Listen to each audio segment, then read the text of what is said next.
السلام علیکم۔ آج ہم بات کریں گے سورہ جمعہ کے بارے میں۔ سورہ جمعہ جس میں اللہ پاک نے جمعہ کے دن کے متعلق اور اس کی فضیلت کو بیان کیا ہے۔ اس سورہ کے اندر اللہ پاک نے جو میسج دیا ہے میں وہ آپ کے سامنے بہت مختصر اس میں رکھنا چاہتا ہوں۔ بہت شارٹ میں آپ کو اس کا سورہ جمعہ کا میں میسج دینا چاہتا ہوں کہ اللہ پاک نے سورہ جمعہ کے اندر بیان کیا کیا ہے۔ اللہ پاک فرماتے ہیں کہ پہلی آیت ہے یسبح للہ ما فی السماوات و ما فی الارض الملک القدوس العزیز الحکیم، کہ زمین آسمان کی ہر چیز جو ہے اللہ کی تسبیح کو بیان کر رہی ہے۔ تو ہم یہ دیکھتے ہیں کہ اللہ پاک قرآن کی بعض مقامات پہ یہ بتاتے ہیں کہ اس کو پاسٹ ٹینس میں بیان کرتے ہیں کہ وہ بیان اس نے کی ہے، اور یہاں پہ پریزنٹ ٹینس میں اس طرح سے اللہ پاک بیان کرتے ہیں کہ صرف انسان نہیں بلکہ زمین آسمان کی ہر چیز، یہ زمین اور آسمان بھی خود جو ہے اللہ کی تسبیح کو بیان کرتے ہیں، اور وہ کر چکے ہیں، وہ کر رہے ہیں۔ تو پتہ ہی چلتا ہے کہ انسان کی جو اس کی پیدائش ہے، جو اس کا وجود ہے، وہ بعد گئے، لیکن اس سے پہلے سے زمین آسمان کی چیزیں جو ہیں وہ اللہ کی تسبیح بیان کرتی تھیں اور وہ آج بھی کر رہی ہیں۔ اس کے علاوہ پھر آگے اللہ پاک فرماتے ہیں کہ آیت نمبر 2 میں هو الذی بعث فی الامیین رسولا منہم یتلو علیہم آیاتہ ویزکیہم ویعلمہم الکتاب والحکمہ وان کانوا من قبل لفی ضلال مبین، کہ اللہ پاک نے فرمایا کہ اسی نے تمہارے بیچ میں سے،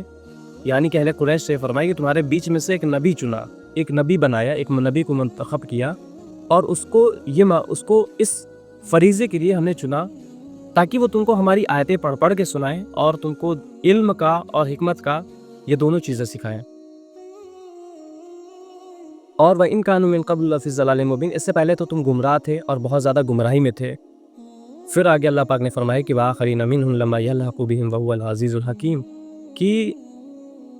محمد صلی اللہ علیہ وسلم جو نبی بنائے گئے ہیں وہ صرف اور صرف تمہارے وقت کے لوگوں کے لیے نہیں بلکہ یہ قیامت تک آنے والے انسانیت کے لیے، چاہے وہ کسی نسل سے بھی تعلق رکھتا ہو، وہ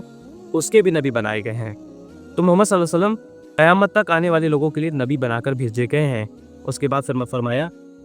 کہ اب چونکہ جو یہودی تھے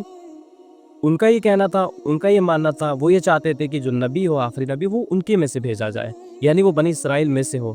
اور قریش یہ کہتے تھے کہ جو اگر اللہ کو نبی بھیجنا تھا تو پھر وہ بڑے سرداروں میں سے بھیجتا۔ تو اللہ پاک نے اس کا یہ جواب دیا ہے کہ ذالک فضل اللہ یؤتیہ من یشاء واللہ ذو الفضل العظیم، کہ یہ جو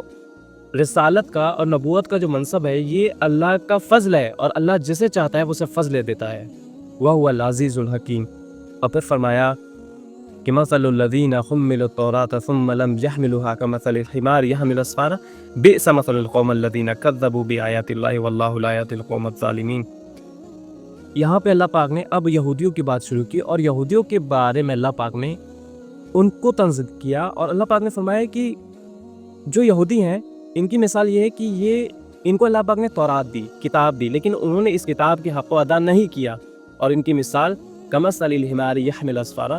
گدھے کی سی مثال ہے، جو اگر اس گدھے پہ کتاب کا بوجھ ڈال دیا جائے تو کیا وہ گدھا فلسفی عالم بن سکتا ہے؟ نہیں، بلکہ وہ گدھا رہے گا۔ تو ایسا اس لیے اللہ پاک فرمائے کیونکہ یہودیوں نے اللہ کی کتاب کو، تورات کو چھوڑ دیا، اس کتاب میں ملاوٹ کی، اس کو بدلا، جیسا کہ سورہ بقرہ کے اندر آتا ہے۔ اور پھر اس کے علاوہ انہوں نے کتاب کی تعلیمات پہ عمل نہیں کیا۔ اور سب سے اہم بات وہ یہ کہ اللہ پاک نے جب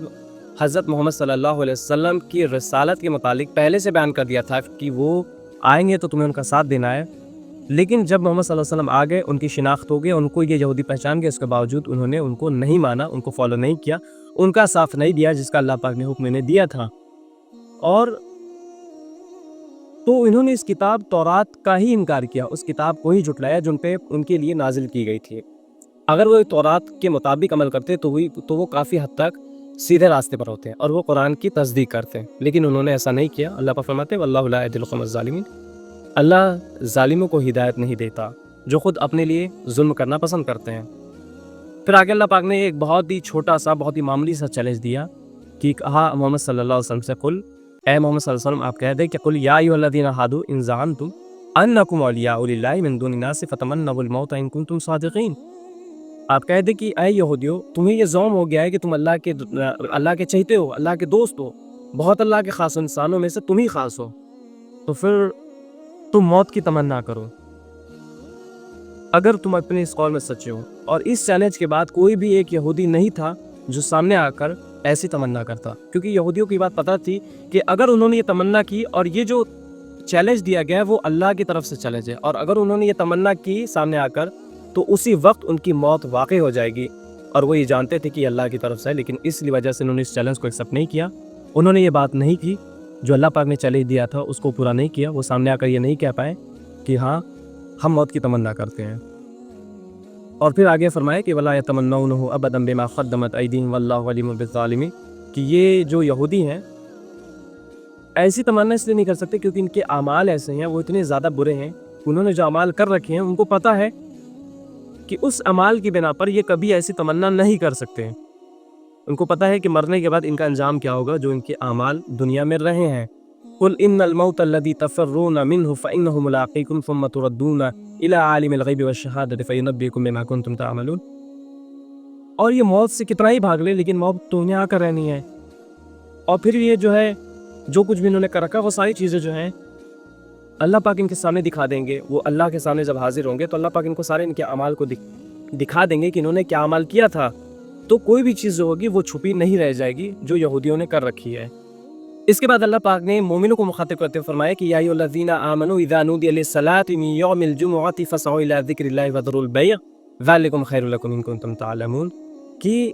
اے مومنو جب جمعے کا دن ہو اور مؤذن اذان دے دے، وہ تم کو جمعے کے دن تم کو پکارے تو تم فوراً اپنی سیل کو ترک کر دو، اس کو خرید فروخت کو بند کر دو اور فوراً اللہ کے ذکر کی طرف جاؤ، اور یہ تمہارے لیے خیر ہے اگر تم جانو۔ تو جب جمعے کی پہلی اذان ہو جائے تو پھر اس وقت کوئی کام بھی جائز نہیں ہے، صرف یہ کہ انسان پھر مومن اللہ کے ذکر کی جمعے کے دن کی تیاری کرے، اور جب تک کہ جمعے کی نماز نہ ہو جائے تب تک سارے کام اللہ پاک نے ناجائز کر دیے، سارے کام حرام کر دیے۔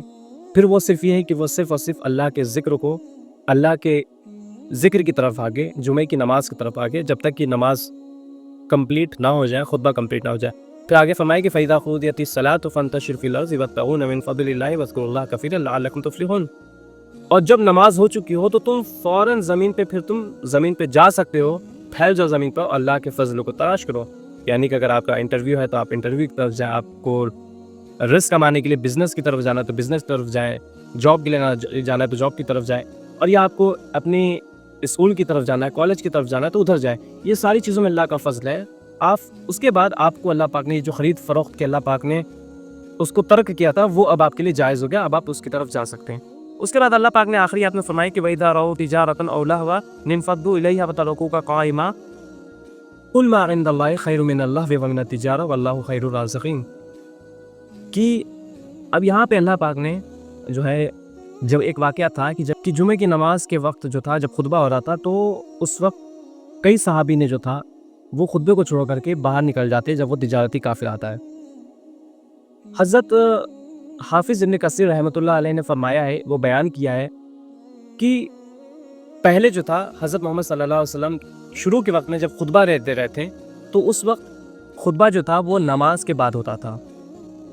اس وقت جب تجارتی قافلہ آیا، چونکہ اس وقت مدینہ منورہ کی جو تھی حالت بہت خراب تھی، یعنی اس وقت کھانے پینے کو جو تھا چیزوں کی کمی تھی، تو جب وہ قافلہ آیا تو کئی سارے صحابی جو تھے، زیادہ تر صحابی وہ اس قافلے کی طرف چلے گئے، اور اس آواز کو سن کر جو ڈھول کی جو آواز تھی جو کہ قافلے کی طرف سے تھی، اور کچھ چند صحابی جو تھے وہ مسجد کے اندر تھے، تو اس کے بعد یہ آیت نازل ہوئی۔ یہاں پہ یہ بات واضح ہونی چاہیے کہ جیسا کہ ہم سمجھتے ہیں، جب یہ بات ہمارے ذہن میں آتی تو ہم یہ سمجھتے ہیں کہ ابھی خطبہ ہو رہا تھا، نماز نہیں ہوئی تھی، اور وہ کس طرح سے وہ چھوڑ کر کے چلے گئے محمد صلی اللہ علیہ وسلم کو خطبہ دیتے ہوئے۔ لیکن یہ بات واضح ہونی چاہیے کہ جیسا کہ حافظ ابن کثیر رحمۃ اللہ علیہ کی جو روایت ہے، جو انہوں نے بیان کیا، اس سے پتہ چلتا ہے کہ نماز ہو چکی تھی اور خطبہ جو تھا وہ ہو رہا تھا، اور وہ اپنے لاسٹ میں یا بیچ کا وقت تھا، اس کے بعد وہ صحابی نے جب وہ آواز سنی تجارتی قافلے کی جو ڈھول کی آواز تھی، اس کے بعد وہ چھوڑ کر کے چلے گا کہ اس پر اللہ پاک نے ان کو اس سے منع کیا، اس روش کے لیے اللہ پاک نے ان کو صحاباؤں کو یہ